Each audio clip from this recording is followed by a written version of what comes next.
My name is Brandon. Good God. What, you on drugs?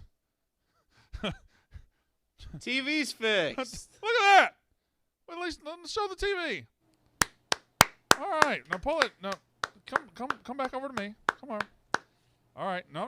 Stop. God damn it. Are you? Pull it out. We got to be able to see the logo in the back. A little more. There's a helmet. Now drop the goddamn thing. There we go. Well, a little more. Drop. A little more drop.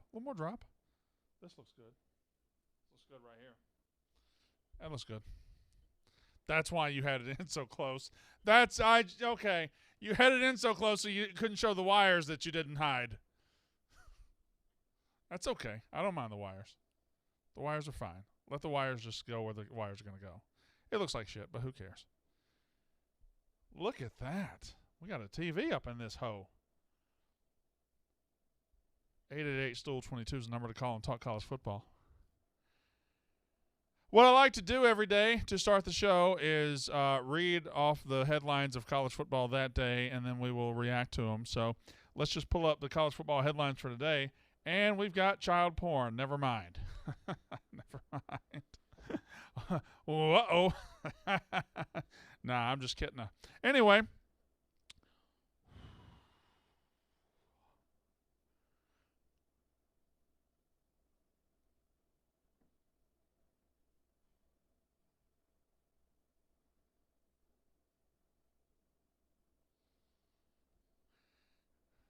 I'm not going to talk about it much. But if there was a school that had a player busted for child porn, I wouldn't need too many guesses. I just listen. I'm joking. That's not. I'd get it on the first or second guess. It's not that big of a deal, man. Not that big of a. Hello, Ben DeJet and Mark Struck and Random Idiot and Albert Moore and D Jonesy and JRH and Andrew Zufelt and Justin A. I've already been dared to break the TV again. I might. Why is the logo in the shot? I don't understand why the logo keeps falling out. Okay. All right. You know how much that cost me? That logo? I paid $2,500 for that logo. Why is that the number that came to my mind? Matt Dixon, Holt, Casey Miller, Robert Brenny, Sean G., Danny Meyer, Caden Rutherford, Michael Davis, Max Hacker, Shane From, Hunter G., Gerald A. White, The Bug's Life. Hello to everybody. Congratulations. Welcome. Tristan, this show blows. Tristan, you are watching it right now. That's what you're doing with your life, and your mother's a whore.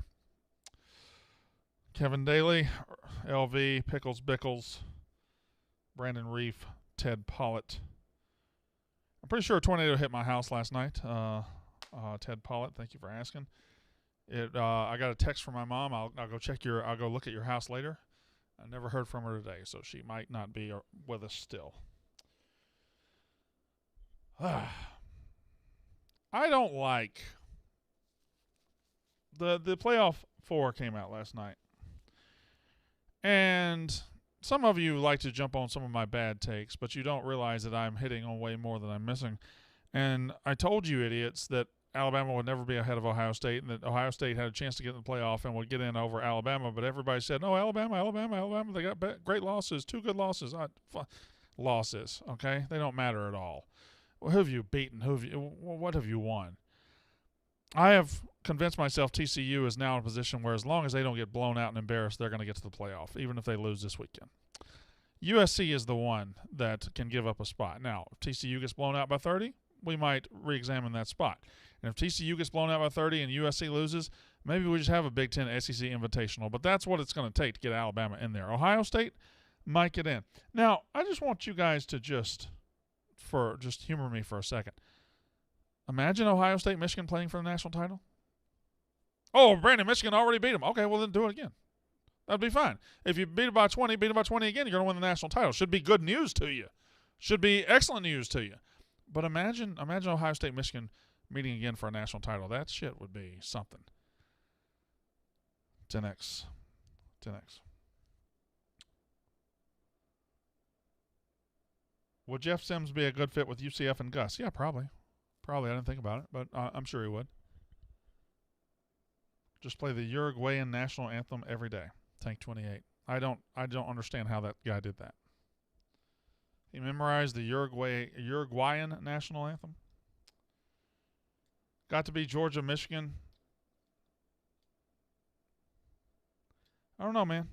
Top 5 least favorite Office characters. Oh, Nelly, number 1. Nelly, number 1. Probably Nelly, number 2. Nelly might be all 5 spots.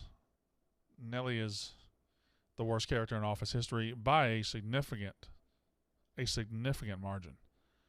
In fact, I don't even know if there are. I don't know how many bad characters are on The Office. Oh, who's another bad character? Roy? I like he's made to be bad. He's supposed to be bad. Yeah, I wouldn't even know. It's Nelly though. 888-STOOL-22. 888-STOOL-22. You guys can call and we can talk. Josh Pate fans on Twitter were wanting you to collab with him. I don't know if you saw that, Brandon. I did see it. I did see it. The thing about Josh Pate is he's a very smart fella, and he knows what he's talking about when it comes to football, and he knows what his show needs desperately is Brandon Walker. That's what every show needs. ESPN needs it. CBS needs it. Fox needs it. But Barstool has it. And because Brandon Walker is the greatest mind in college football, and Brandon Walker moves the needle, and Brandon Walker is the straw that stirs the drink. So if I grace Josh Pate with my presence one time, I want you all to watch it and enjoy. I'll probably dominate him, as I always do, but it is what it is. Nard Dog is the worst Office character? No, Mike Jones, get the fuck out of here. No chance. He probably evolved into the worst character. I would say Season 9, Andy's the worst character, although Nelly's still there. Season 9, Andy's one of the worst characters, but Season 3, 4, 5, 6, Andy is terrific. Terrific. Just fabulous.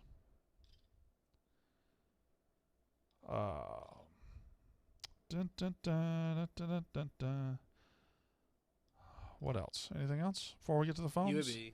Huh? What? Hey, Brandon, did you see who UAB hired as their next head coach? Trent Dilfer? We hiring bad quarterbacks now? Why Trent Dilfer? He was coaching in high school? This is weird. UAB. What? That's one of the weirder, more out-of-the-box hires I've ever. Doesn't mean it's not going to work, but it's just one of the most outside-the-box hires. That's just, I don't know. That's gross. With this and Jeff Saturday, back-to-back. You don't have to be qualified to be a coach anymore. Listen. Akron, Northern Illinois, Eastern Michigan. Next time y'all need to coach, holler at your boy. Okay? I'll come coach you. Jackson State, when Deion leaves, I'll come coach you. I'll coach you. I got a playbook that's very similar to the NCAA 14 games. Well, because that's where I'm going to get it. I'm going to run 4 verts a lot. Might bar a shark wheel.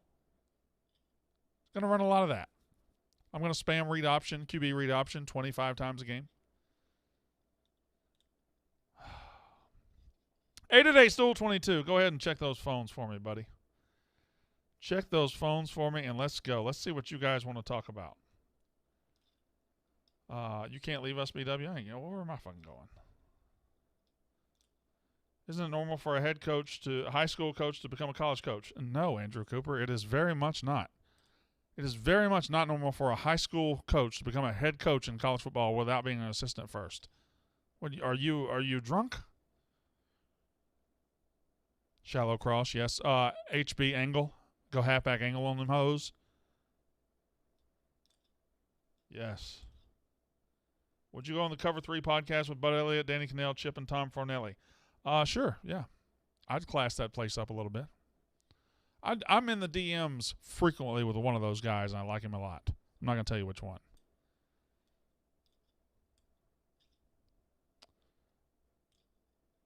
You wouldn't be able to be on the sideline if it was sunny, though. Well, yeah, but they got suites.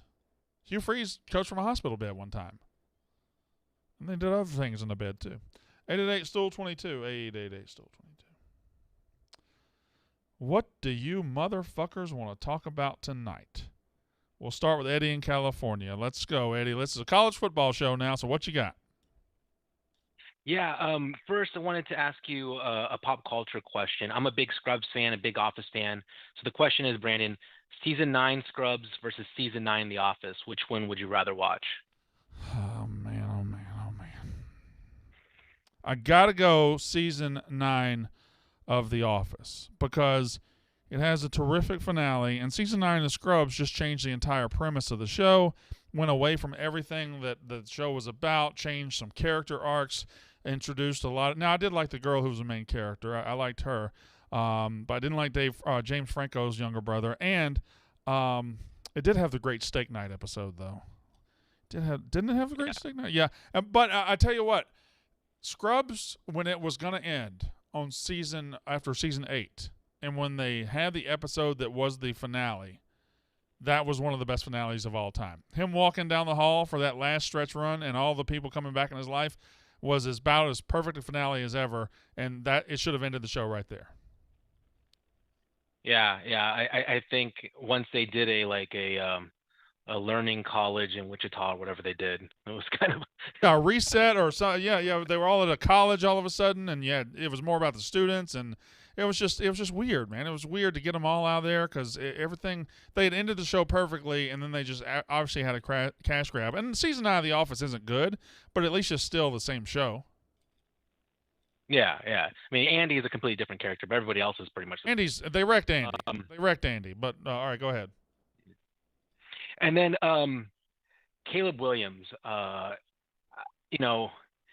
what USC has been able to put together with Caleb Williams, I think, because you're one of the only intelligent people on the East Coast who's willing to stay up at night and watch West Coast football. Sure. But with how good West Coast football is this year, and we're thinking about making you the emissary of the West, Brandon. I should be thinking of the South, but maybe, yeah. We'll make you the emissary of the West. But as strong as West Coast football is, and West Coast football is a different brand of football than what they that plodding style in the Midwest and the fist fight style in the South. It's flashy, it's quick. But I think what Caleb Williams has that Stroud doesn't is that he's a fighter. And you look at him, he doesn't give up, and he's a thick boy, and he'll run through tackles, he'll make guys look foolish. And I don't know of in this city, I don't think there's been this big of a celebrity when it comes to college sports since number 5, since Reggie Bush. Yeah. I think when USC gets this young, I don't think he could hail a cab in LA. All right, well, so here's the thing. Yeah, that's a very good difference. Very smart observation about the difference between Caleb Williams and C.J. Stroud. When C.J. Stroud drops back to pass, he's either going to throw an incompletion, throw a completion, but that's going to be it. If Caleb Williams is flushed out of the pocket, now the real fun begins. He's going to fight for every yard. He's going to extend plays. He's going to make he's going to put himself on the line, whereas C.J. Stroud just doesn't have that warrior in him. It seems like he's a drop back passer, and if it works out, great. But if not, he's not Caleb Williams, and Caleb Williams is probably going to win the Heisman. But I will not commit to that. Everybody else wants to commit to it. I'm not going to commit to it yet. He's 95% your Heisman winner. He just has to land the plane. Yeah, I think it's also strange that for Stroud that he's from here. Yeah. And an outsider is taking over his own town and taking his trophy, which is remarkable. When will California players stop that? When will they stop going out east looking for the glory? They have no ties to Ohio State or Alabama. When will they realize, hey, I can stay in USC and be a legend for the rest of my life, or I can go to Alabama and just be the next in a long line of guys? Now. I hope so, because college football is better when people stay home and play and try to become legends, and they don't just become hired guns for Ohio State and Alabama every fucking year. 888-STOOL-22. Gus in Indianapolis, go. Hey, Brandon, how's it going? Love the show. Thank you. Awesome. So, want this on record. I'm not a Michigan fan or Ohio State fan, but I love the name Buckeye Brandon that Dave was calling you on the stream. Okay. Second of all, with the college football head coaching takes you've had, they haven't been spot on as of late. But with Dion, essentially between. Yeah, I didn't like you. We go to Justin in Michigan. Go. Hey, Brandon. Tennessee is having their great year. They have their big win against Alabama. Then they lose to the top dog in Georgia. Then they have an embarrassing loss against South Carolina. Probably going to a New Year's Six Bowl. Yeah. Sounds a little familiar to me.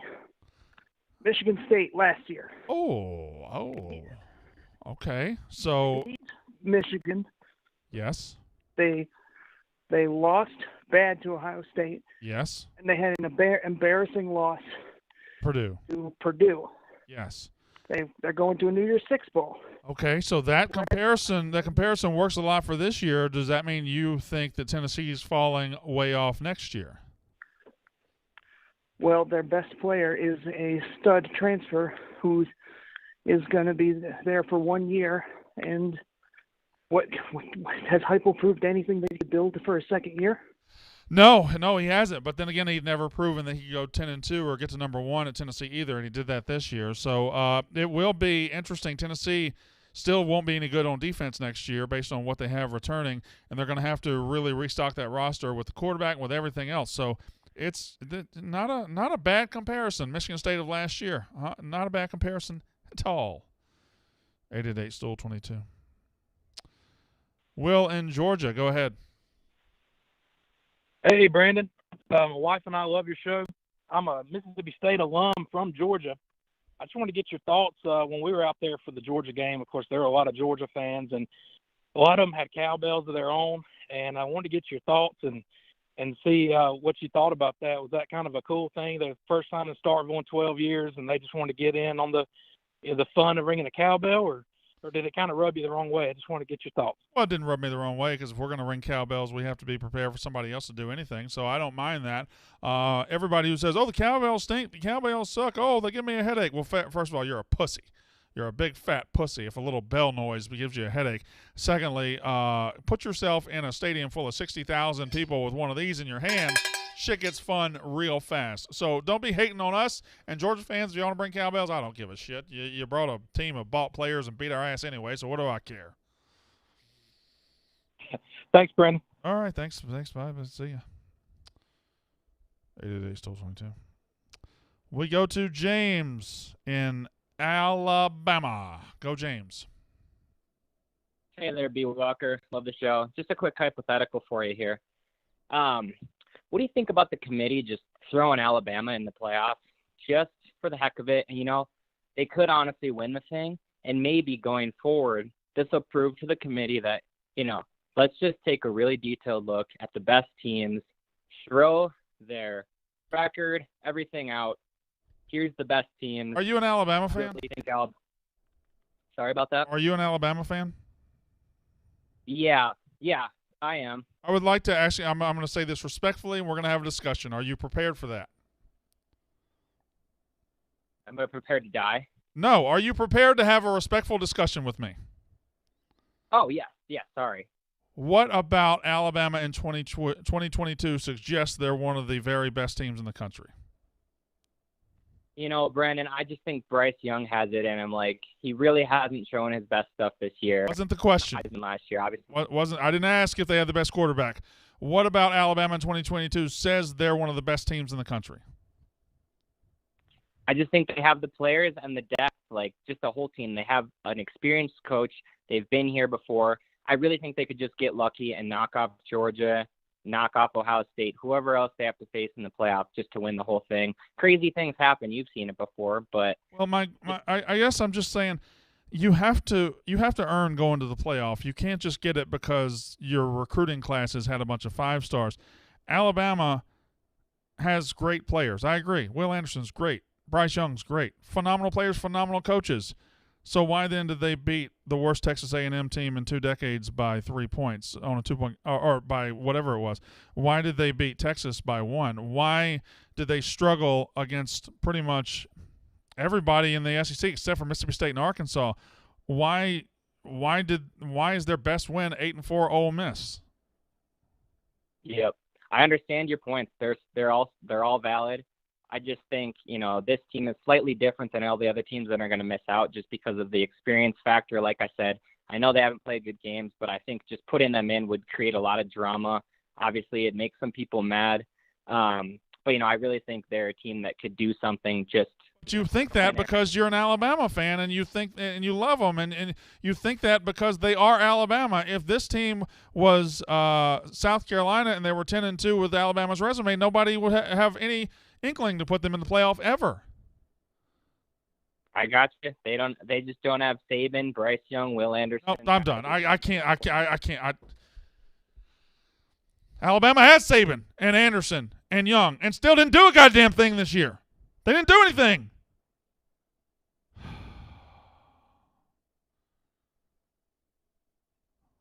Cheese and fucking crackers, man. Jiminy Christmas. Sex and a bicycle. They ain't play nobody, Paul.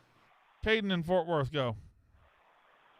Hey, Brandon, what's up, man? I heard you talking about NCAA football, 4 verts, shark, wheel, all that good shit, and I had a bunch of scar tissue, and I wanted to see if you had any good stories about, like, running 4 verts on people. My brother used to always fucking run 4 verts with Robert Griffin III and just tuck it and run. Yeah. Could never do a fucking thing about it, and I was curious if you had any great stories about just running it off in anybody in NCAA or having it run off in you in NCAA with somebody just running something over and over that you just can't stop and you just can't stop and you just can't stop. Yeah.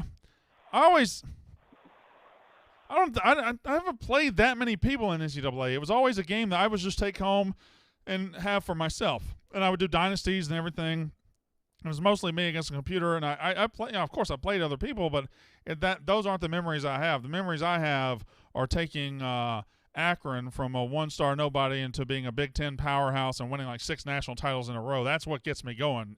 Building going like a 10-year dynasty where you start off as nobody, and by the 10th year you're winning multiple national titles. Now I'm getting nostalgic for it right now. I can still feel my Akron, my 5 stars. I got Cole Van from Biloxi. I got Jerome Hagan, a 6'4", 250-pound running back that I used to love so much, and I'll never play with him again. And it hurts. It hurts me bad. 888 Stool 22.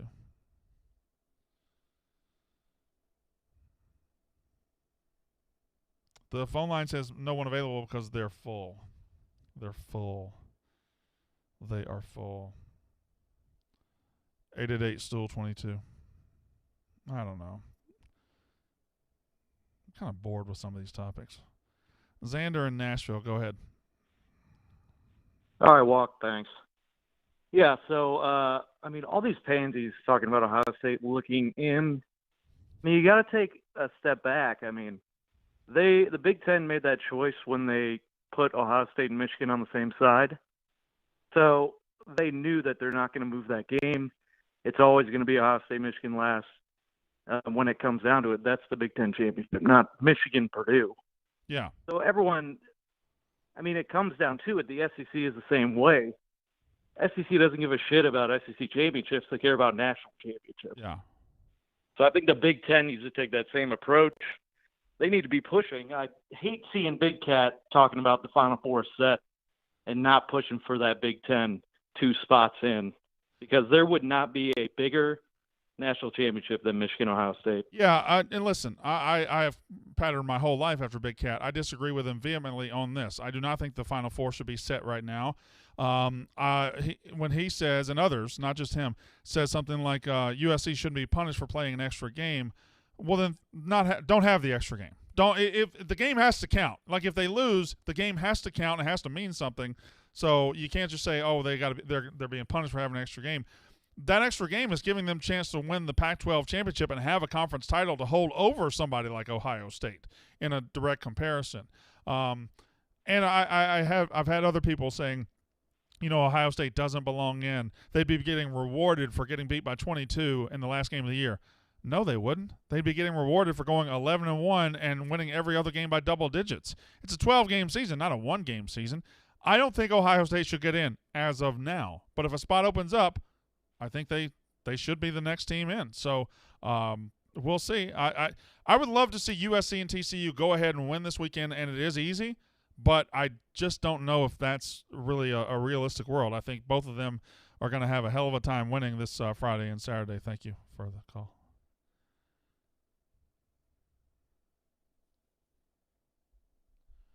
Andrew Boudreau says it. Okay, but even if SC loses, they still deserve it more than Ohio State. My question is why? Why? Where do you come up with this horse shit? Where do you come up with if they lose? You tell me if USC loses twice to a Utah team who wasn't very good this year, they just deserve this magical word deserve a playoff spot over Ohio State. Why? Because in the regular season, both went 11-1. USC went to the conference championship. Sure. You know why? Because they don't share a division with Michigan. Everything is not the same. If they shared a division with Michigan, they probably wouldn't be going. So I just think USC, if USC loses, do they deserve to go over Ohio State? No. Why would they? What would they have? What accomplishment do they have that is better than what Ohio State did? Their best win at that point would be what? UCLA? It ain't great. USC needs this weekend's accomplishment for their resume to be better than Ohio State's. And if they get it, it is. And they go in. If they don't, Now, TCU, on the other hand, who's undefeated, could lose. I don't think they can get blown out, but I think they can lose. I don't think USC can lose. This idea that if USC loses, they should go in over Ohio State is hogwash, malarkey, fiddlesticks.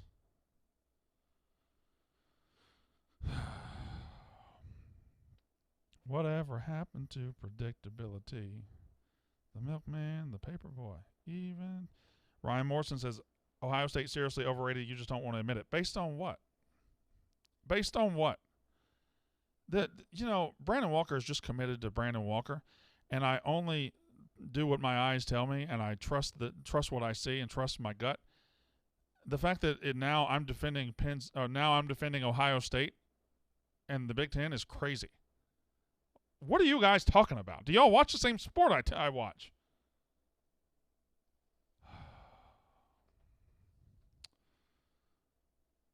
Eight stool 22. Fetty in Chicago, go ahead.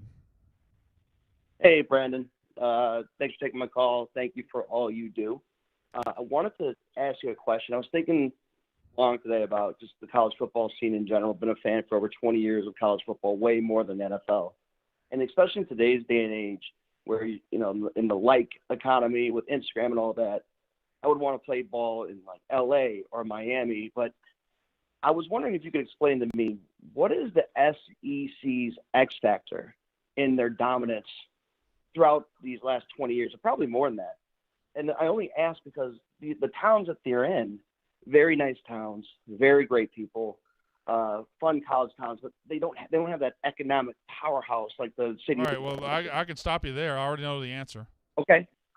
They're where the talent is. That's where the talent is. The talent is in the southeastern United States. There are other exceptions to the rule, like California and Texas, but the talent is in the southeastern United States. Even when the SEC doesn't win it, who wins it? Clemson?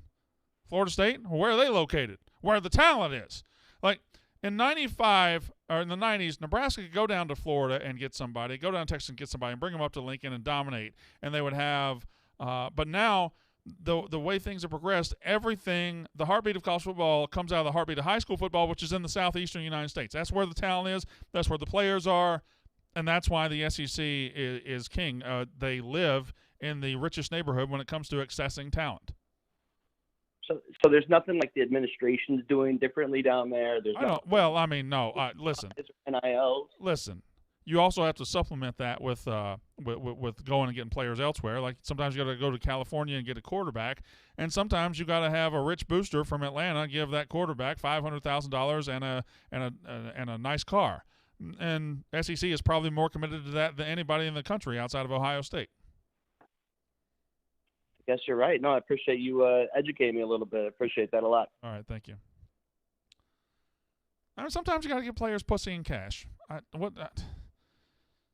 That's why Auburn's about to be good. 888 stool 22.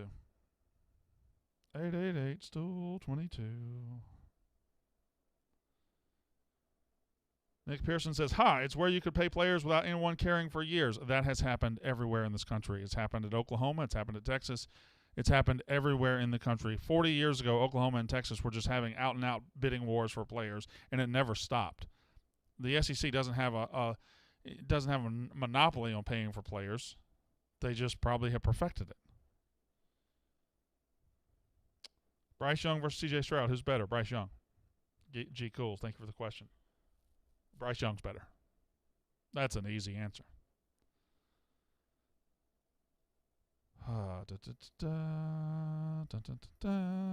TJ, how's your life going?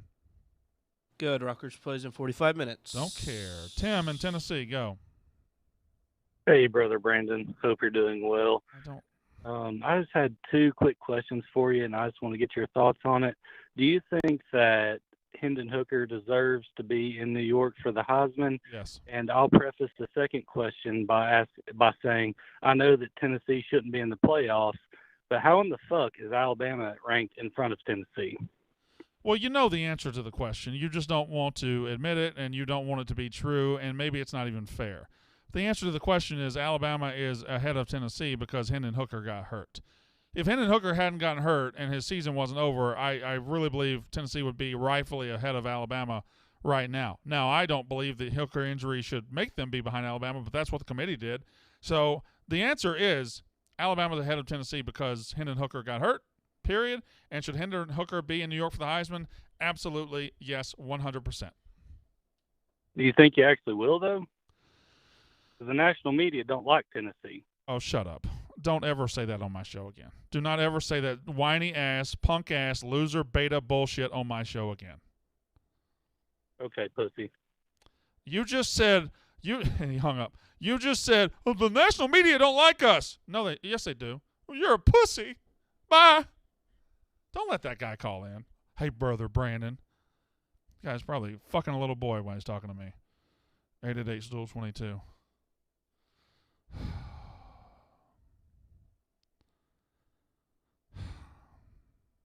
The national media don't like Tennessee.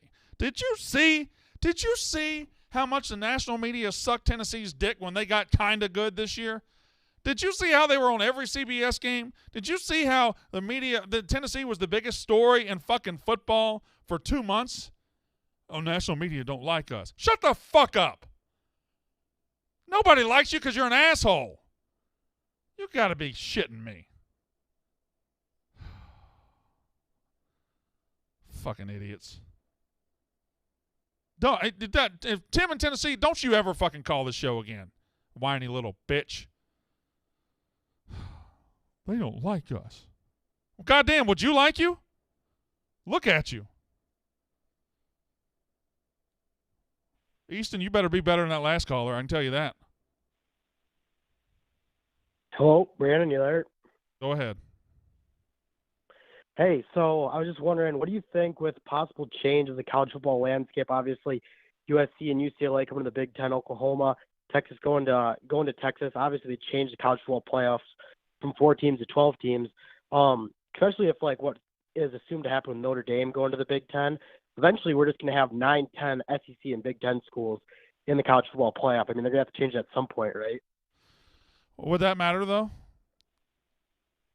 No, but I think there's going to be a lot of schools complaining about it, and I mean, looking to move. It's going to be such a much more democratic system. Like when 12 spots are out there, go out and win 10 games, you're probably getting in. And if the SEC and the Big Ten has a bigger concentration of that, you've got to fix yourself. So I just don't know that any complaints coming down the road. And you're right, there are complaints coming down the road. There will be teams that say, oh, well this SEC this and Big Ten that. Okay, well, you have a chance to win 10 games just like they do. So chill out. I got to be honest. I didn't pay attention to that caller at all because I was just still mad about the previous caller. And you can't even clip it because I said something crazy, right? Oh, I'm sorry. We have breaking news here on the show. Ladies and gentlemen, we have breaking news. Former interim Nebraska head coach Mickey Joseph has been arrested and, well, good God. What happened today out in the college football land that we're getting child porn and we're getting strangulation? What y'all be doing out there? Good Lord. I mean, I know Nebraska choked this year, but shit. I don't be no. God damn.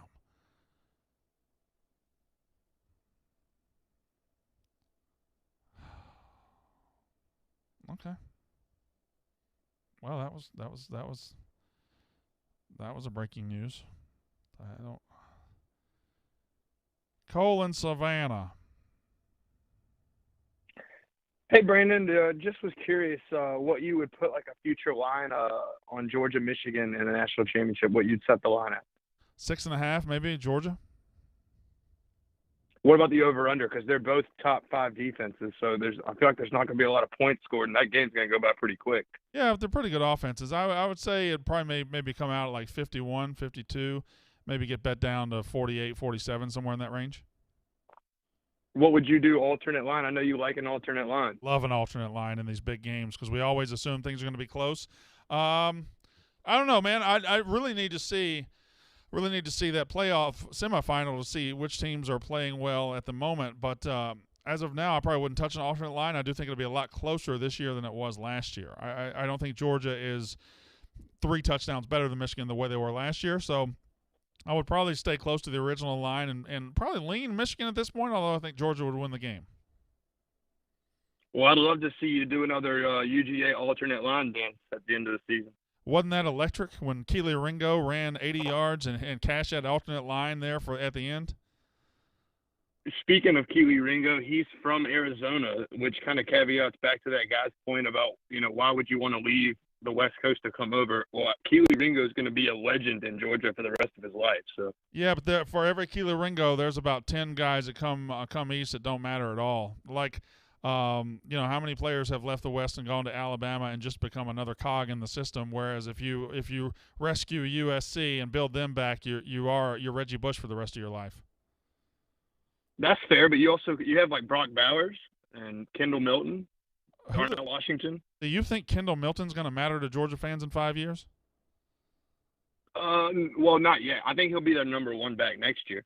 He's just a guy, and Darnell Washington's just a guy. You're not gonna 10 years from now, you're not gonna be in a bar in Atlanta and be like, man, I wonder where Darnell Washington is right now.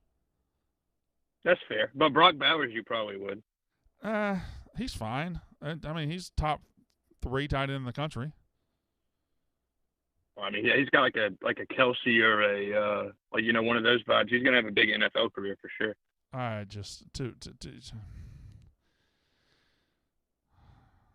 swear these Homer fans would suck every dick on their team if they could.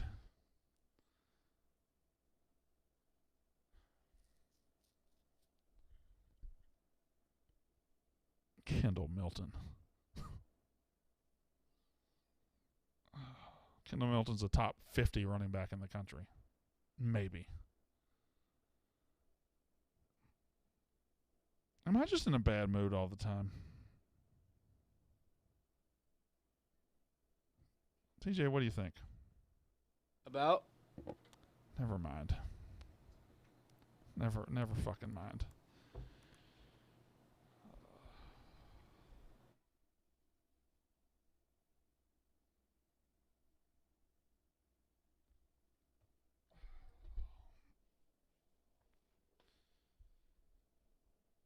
Thomas in Chicago, go ahead. Hey, Brandon, I got office trivia for you, and then I got a Heisman Trophy theory that could predict the future. Go ahead. Office trivia for you.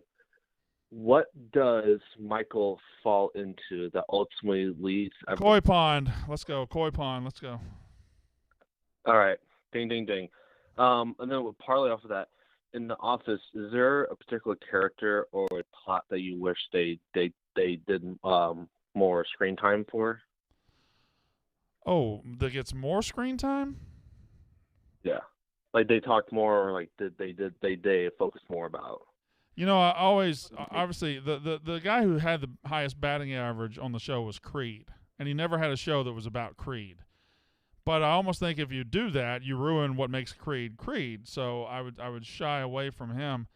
Good question. I don't know. I like Nate from The Warehouse. I feel like he was hilarious when Dwight did the whole thing where he picks up immigrants and then drops them off in Harrisburg, tells them he's like Canada. And Nate was something. Nate was good. I'd have to really marinate on that one. I'd have to marinate on that one a lot. Continue with the. But my bigger thing is, so let's just say Caleb Williams wins the Heisman. I feel like we're heading towards college football in like it was in the 90s and early 2000s. Because hear me out. There in the 90s and early 2000s, USC had winning Heisman Trophy winners, right? With Reggie Bush, Matt Leinart, and Carson Palmer. Guess who also won a Heisman Trophy? Ron Dane. He went to Wisconsin. Luke Fickell went to Wisconsin. He'd be popping Wisconsin off. Also, Florida State was winning Heisman trophies. Guess what? Mike Norvell is turning that program around. Also in the 90s, you had Colorado. Who knows who the next Colorado head coach is? He could pop off too. I feel like the 90 and Michigan, they're taking over now over Ohio State. I feel like you can connect the points, and it leads to what college football is going to look like in the future. And well, you're saying the Heisman Trophy lineage in the 90s has in the early 2000s. In the early 2000s, you can take direct lines from those Heisman years and draw direct lines to who's about to be successful now and in the future. Yes. Okay, so your Heisman winners in the 90s were 1990, it was Ty Detmer from BYU. 91 was Desmond Howard, Michigan. 92 was Gino Toretta, Miami. 93 was Charlie Ward, Florida State. 94 was Rashawn Salam, Colorado. 95 was Eddie George, Ohio State. 96 was Danny Werfel, Florida. 97 Charles Woodson, Michigan. 98 Ricky Williams, Texas. 99 Ron Dane, Wisconsin. 2000 Chris Winkie. And like Matt Rose taking over Nebraska and college. Well, I feel like the teams that the 90s were centered around in the early 2000s of Heisman Trophy winners are coming back from the grave. All right. Fair enough. I will have to, again, you gave me two marinations, and I will have to work on both of those mentally. Dun, dun, dun, dun. Tennessee getting a natty soon, says Chris Foster, who apparently is a fucking idiot. You mean they're getting a beer, like a Natty Light? They're going to a NASCAR race at Bristol? Is that what they're getting? They ain't getting a national title. Got as close as you could get this year, and South Carolina beat you by 30. Oh, well, them's the breaks. Your sister's still hot.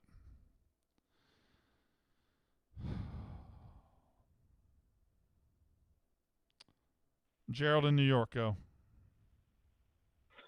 Oh, yeah, brother, I got a prediction for you, Sasquatch.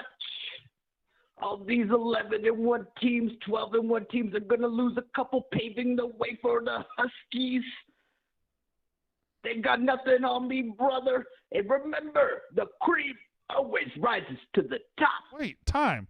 Are you doing Hogan or Savage? Savage, bro. Then why are you saying brother? You're talking. You're using Hogan's sentence structure with Savage's voice, and the Savage impression's bad. They were best friends, man. No, they weren't. Some girl getting in between them.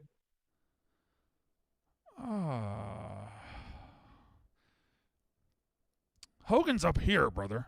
Hogan's up here. Let me tell you something, brother. Savage is down here. He's down. Now, I can't do impressions. I'm just telling you, if you're going to structure an impression, you got to get where they are. Savage is a lot more cool, and it's slower words.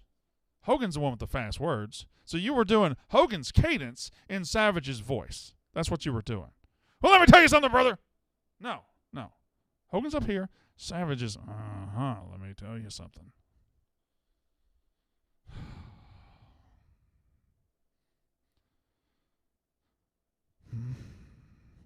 Jason in Georgia. Go ahead, Jason in Georgia.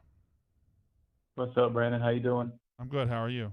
And since you were doing the wrestling thing, I just want to say NWA, WCW, best ever. I grew up in the 90s. But I wanted to ask, is the whole thing with Hugh Freeze going back to Mississippi, or Auburn, excuse me, Ole Miss, Mississippi, all of them, they're interchangeable. They suck. But is it kind of baked in that he tops out maybe getting them to a conference championship or one game shy, because the whole thing with recruiting and whatnot is sellability of the coach too, and kind of a cachet. The dude's a creep, so well, he's going to kind of fly right under the rest of those coaches that are already there. There's a lot of layers here. Number one is he is a very good coach. He was able to beat Alabama twice. That's not a fluke. And If you're at Auburn, you want somebody that can beat Alabama. Number two, he did go 19-21 in his 5 years as head coach in the SEC. You're paying $6.5 million to a guy that went 19-21. And the third layer here is not only have you hired the skeeviest guy in the country, and you can't let him talk to girls, you have got a coach. I just ran out of TJ. My mind just stopped. Can I take a timeout real quick? Hold on. Yep. All right. So it was. I gotta hang up on this guy. Y'all cut me. Hold on. Shut up. Everybody, can I get some thinking music? Can I get some thinking music? Okay, so I did the 19-21 record, right? What was the third thing about? I got it. And the thing about it is, in 2022, a lot of Hugh Freeze's success at Ole Miss was his ability to skirt the rules and get recruits he never should have gotten at Ole Miss, getting the Laramie Tunsil's of the world, getting the Kim Deechees. And he was able to cheat his fucking ass off and do it. Well, in 2022, everybody's cheating, Hugh. You're not going to be able to pay ungodly amounts of money to players and hold them hostage for 4 years anymore. They're going to go where they want because they can get paid everywhere. So I don't know if his advantages are going to play out. Now I got the thinking music. How is...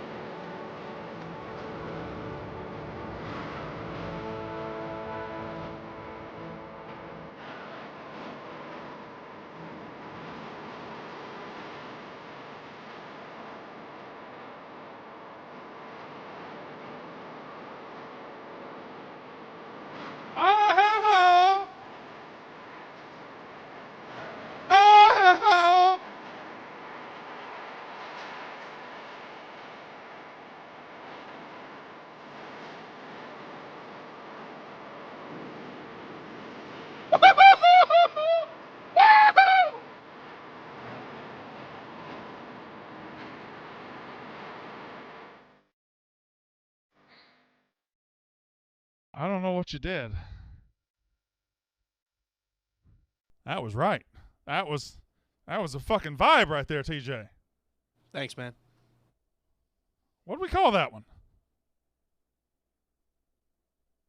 Non-copyright thinking background music for videos royalty free. Okay. All right. I enjoyed that a lot. Fuck me. Dylan from Michigan, go ahead. I don't know what the fuck just happened, Brandon, but it sounded like you were having a good time. Since I was on hold so long, I didn't know what that guy said. But first of all, I'd like to apologize for a couple days ago because I interrupted your call a few times and I got hung up on. And I may have been intoxicated. I may have not been, but who knows. So at the beginning of the show, you talked about the possibility of Ohio State and Michigan being in the championship game. What do you think that spread would be right now as we see it? Probably Michigan by 9.5, 10 points, something like that. Okay, yeah. I thought you would have went lower, like minus like 6 maybe, but that's what I thought at first. But then I was like, okay, so like the whole country saw how good the offensive line for Michigan was. Yeah. And like I'm saying, like Blake Corum didn't even play that whole game. So I don't know. Maybe that's Blake Corum is the most oversaid word in America. He's the most oversaid word in America. Fine running back. Hey, wait a minute. Fine running back. Hold on. No. I'm just making a point. This ain't really about you. Okay. But Blake Corum is the most oversaid word in America. Blake Corum could be replaced by just an average college running back behind that offensive line, and they're fine. They don't miss a beat. They don't miss an absolute beat. You know what? Did you see Donovan Edwards the other day who had like 11 carries for 200 yards? It's the offensive line. So whoever's playing back there is going to be great. Blake Corum not playing doesn't mean dick. Yes. Okay, Brandon. Now I'm going to use that against you, though. because literally a week ago you said Blake Corum didn't. It's cutting out. I don't know. The phone lines aren't working right now. I don't. It's just weird. It's just weird how things work.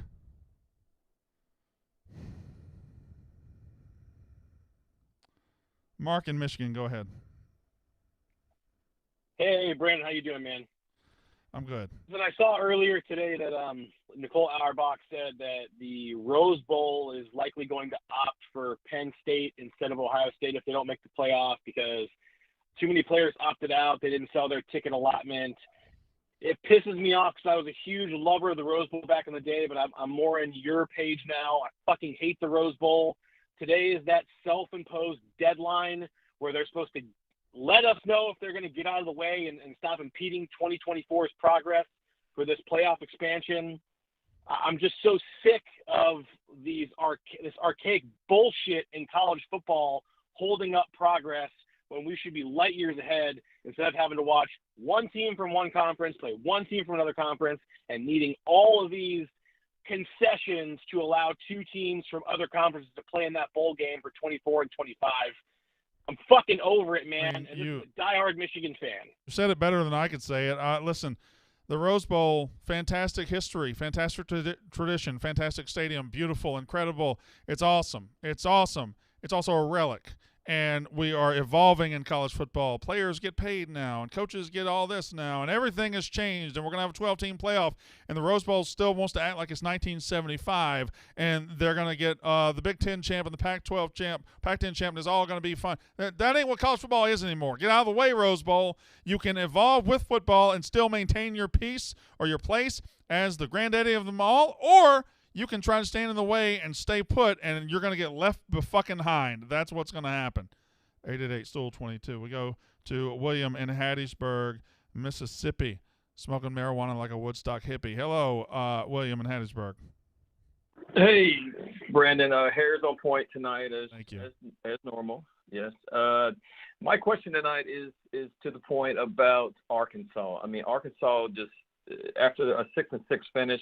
Seems like they are just destined with its coaching staff, with everything, people jumping already into the transfer portal. They're destined just to hover at the bottom of the West there. I mean, you're a State fan. You're diehard.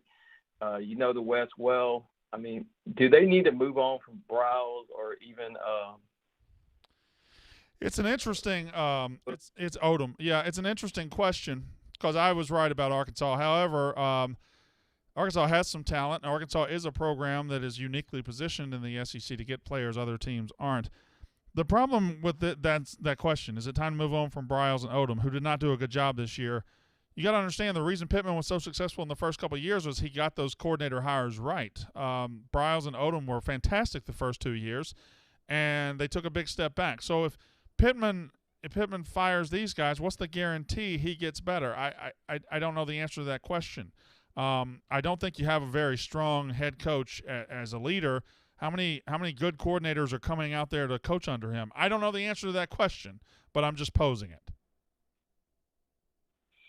Yeah, the backup quarterback, Hornsby, he's already entered the portal. I think he's got a lot of talent, too. I know he looked bad against LSU, but shit, he looked really good against us. I think he's got a lot of talent. If he gets in the right spot, he could be somebody we hear from in a couple of years. Yeah. I agree. All right, thank you very much. Please take me back home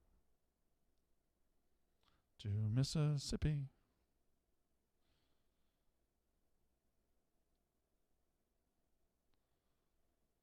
Dylan Buckley says, ha, I'm the Dylan from Michigan guy. Even though Brandon hung up on me because I was going to roast the fuck out of him, I still love him. Suck my dick.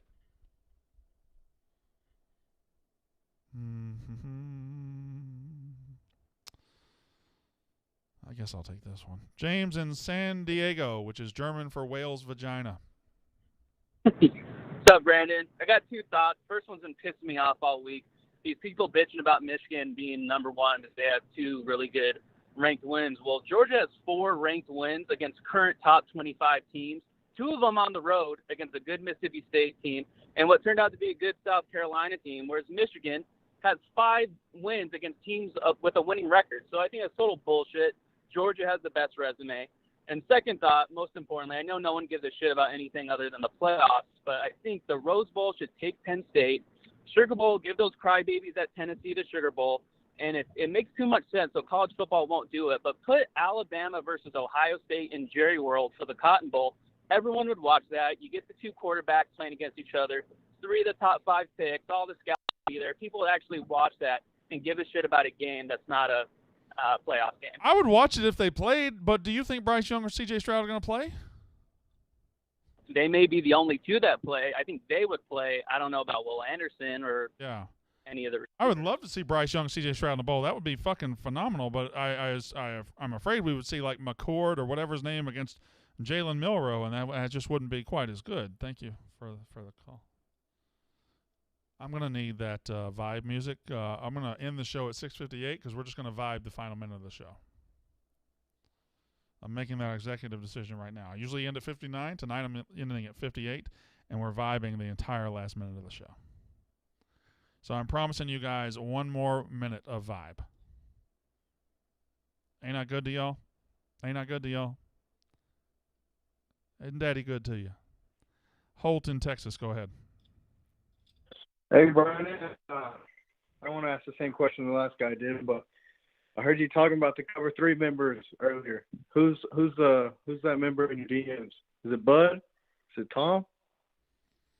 I've never heard of that podcast in my life. Cover 3 podcast with Danny Cannell, Tom Fernelli, Chip Patterson, Bud Elliott. What do they talk about? Come on. They do a hell of a lot better job than the Unnecessary Roughness. Do they? How come we get better numbers? I'm just kidding. You, Jack. Yeah, you're so funny, though. That was a good joke, cock.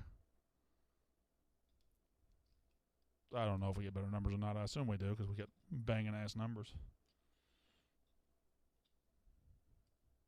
I'm ready.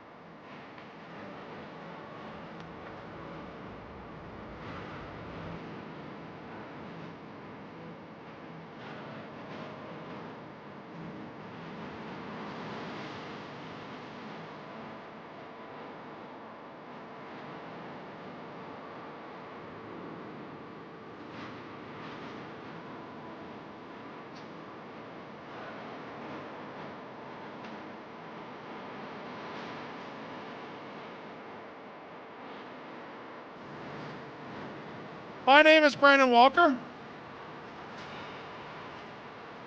I feel like I'm welcoming you to a camp for Jesus freaks.